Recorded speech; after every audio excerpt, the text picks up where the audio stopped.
আজকাল প্রাইভেসি বলতে কিছু নেই রে বন্ধু। কেন রে, আবার কি হলো?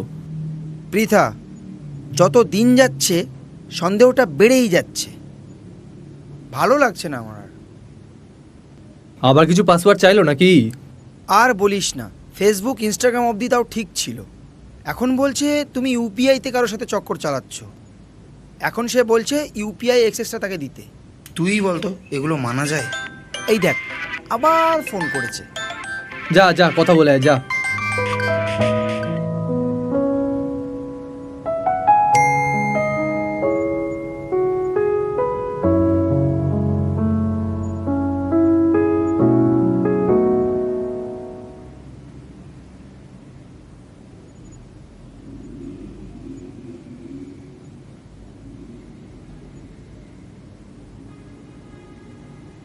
তুই কফি খাবি তো? হ্যাঁ, কর না একটু স্ট্রং করে। ঠিক আছে।